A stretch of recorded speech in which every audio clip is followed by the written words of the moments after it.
Welcome back. We're diving back into exopolitics, exploring that kind of unsettling reality of extraterrestrial interaction with Earth. Right. And we've kind of established that these interactions, well, they aren't always benevolent. Right. And Yeah.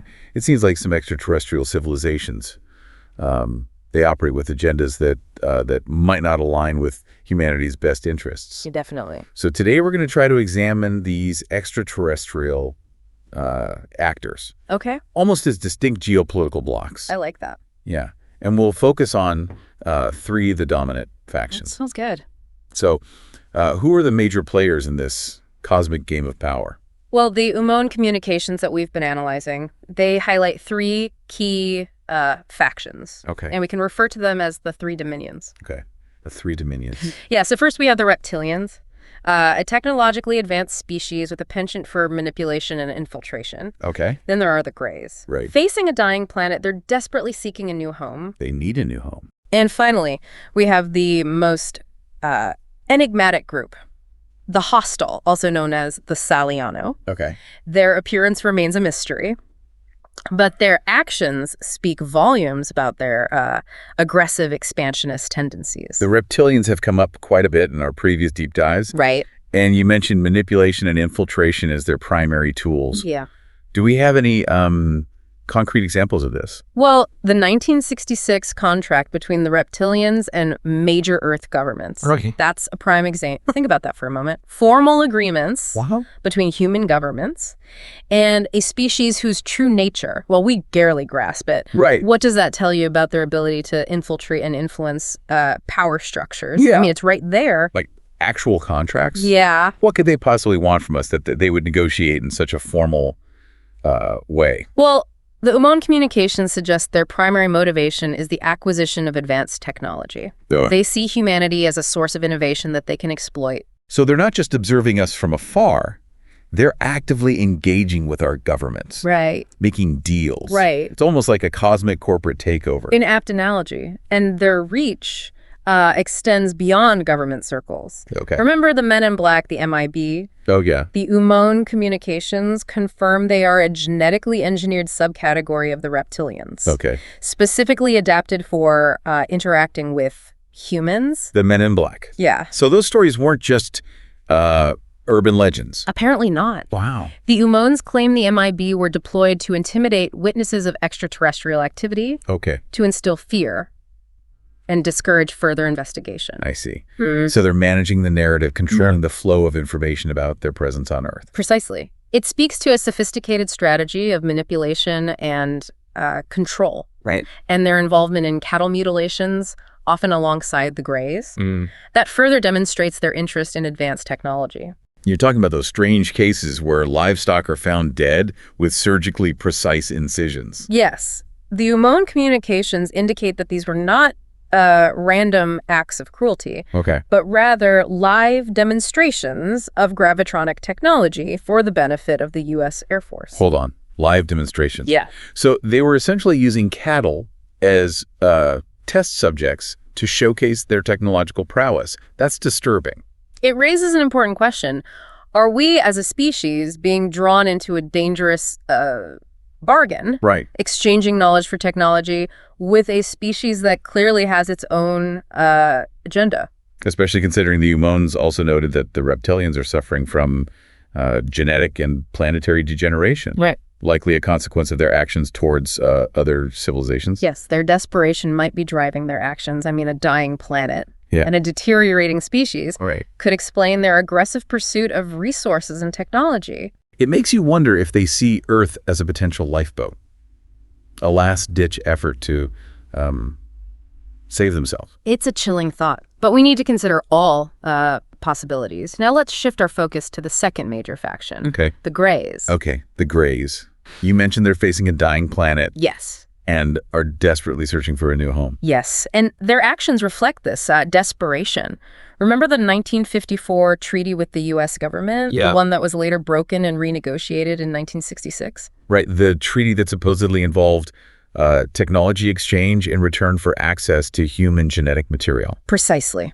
It's a stark reminder that these extraterrestrial factions are willing to negotiate, Right. to make deals, even if it means compromising their own ethical boundaries. Speaking of ethical boundaries, the Greys also participated in the cattle mutilations, correct? Yes, alongside the Reptilians, it seems they too were eager to demonstrate their technological capabilities. Right. The Oomoan communications even confirm Bob Lazar's account of working at Area 51 to reverse engineer alien technology, seemingly acquired as part of this treaty. So both the Reptilians and the Greys have engaged in these disturbing acts, using Earth and its resources for their own gain.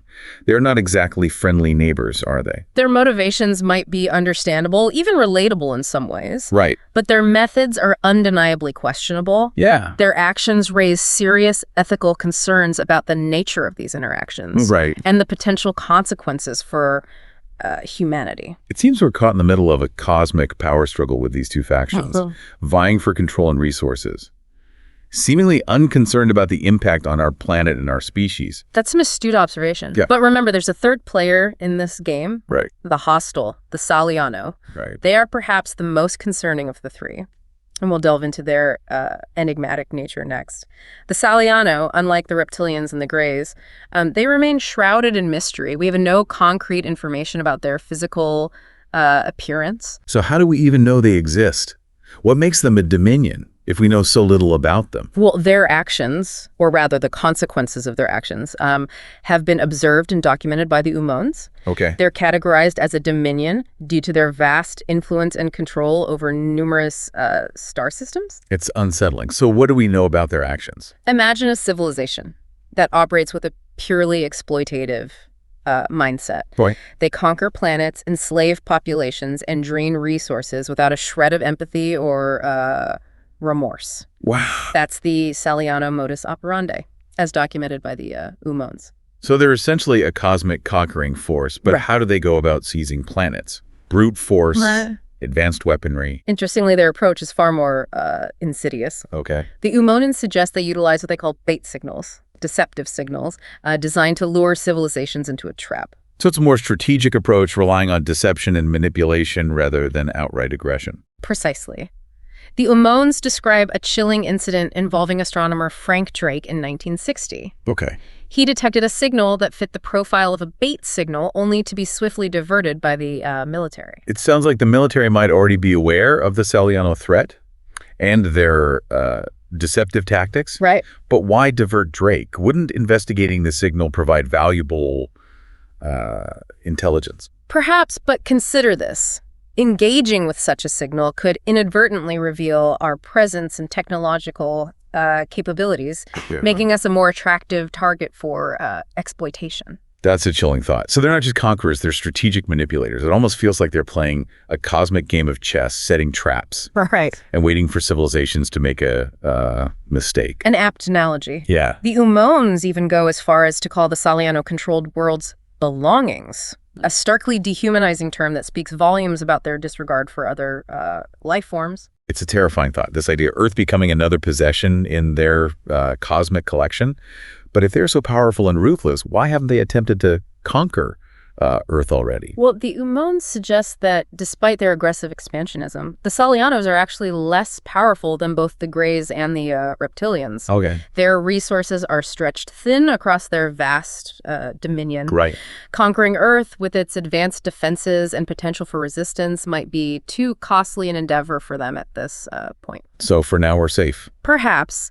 But the Oomoans caution that we are not immune to their deceptive tactics. Right. If we fall prey to their bait signals, if we expose ourselves as vulnerable or desperate, we could become a prime target for exploitation. It seems like navigating the complexities of extraterrestrial interactions requires a whole new level of strategic thinking, a cosmic game of chess where the stakes are incredibly high. Indeed.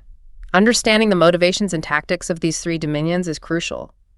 If we are to survive and thrive in this new era of cosmic awareness. It's a lot to process. Yeah. But what about the Oomoans themselves? Right. They seem to be the only ones concerned about our well-being, offering warnings and insights into these other factions. What's their role in all of this? Well, the Oomoans and their allies seem to be engaged in a continuous effort to contain the Saliano threat. Okay. They've imposed strict rules and have ostracized them from the galactic community. So they're like the cosmic peacekeeping force trying to maintain order and prevent the Saliano from wreaking havoc across the galaxy. In a sense, yes. Their efforts highlight the complexities of intergalactic diplomacy and the ongoing power struggles between these advanced civilizations. It's a fascinating and terrifying glimpse into the larger cosmic drama unfolding around us. But let's go back to the reptilians and the Greys for a moment. Okay. You mentioned that they're both suffering from genetic and planetary deterioration. Could this be a consequence of their actions? A kind of cosmic karma? The Oomoans do seem to suggest a connection. Okay. They note that the Greys and reptilians are suffering from genetic disorders and dying home planetary ecosystems, implying that their past actions have caught up with them. It's almost like they're trapped in a vicious cycle. Their actions are born out of desperation. Right.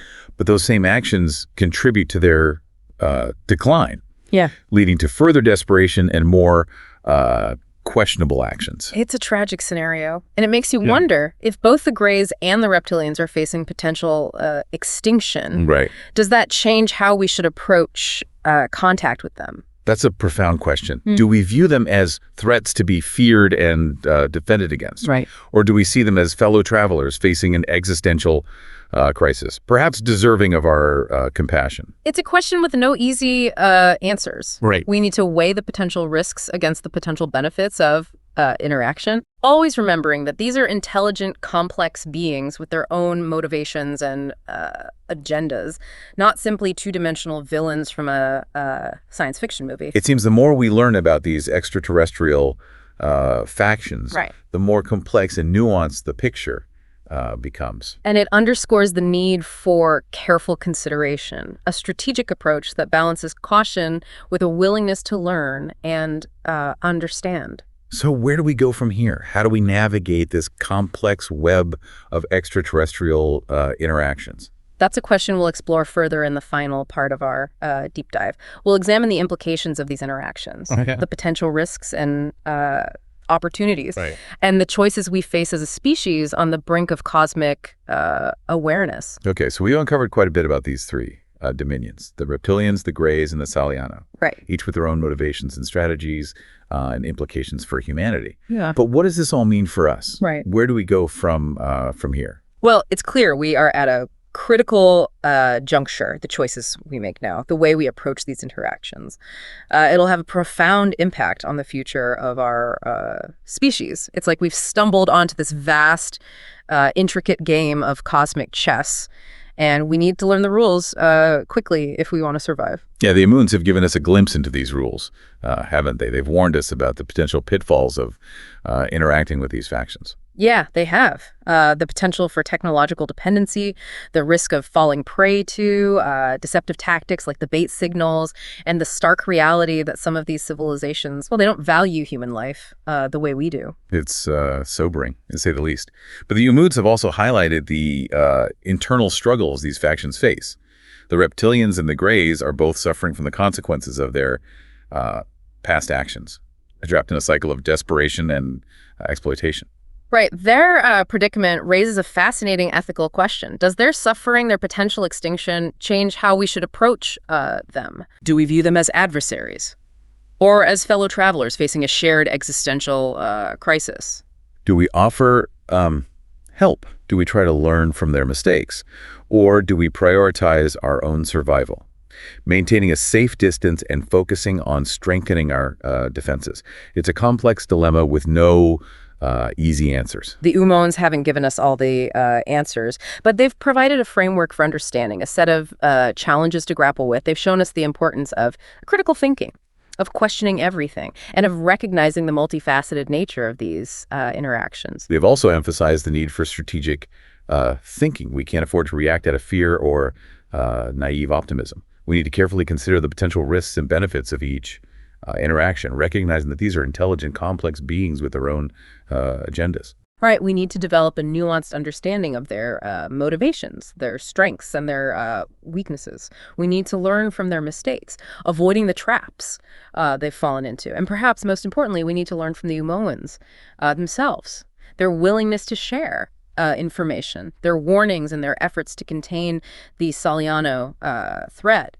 Well, it's just a different approach to intergalactic relations. An approach based on cooperation, transparency, Yeah. and a recognition of our shared vulnerability in the face of cosmic forces. Precisely.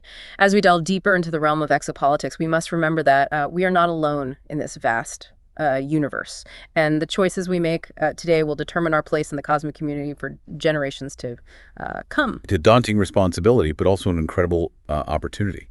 An opportunity to redefine ourselves, to move beyond our past mistakes, and to forge a new path forward, one based on knowledge, wisdom, and a profound understanding of our interconnectedness with all life, both on this planet and beyond. As we conclude this deep dive, I leave you with one final thought. The Oomoans have shown us that even advanced civilizations are not immune to the consequences of their actions. They've shown us the potential for both destruction and redemption. The question is, which path will humanity choose?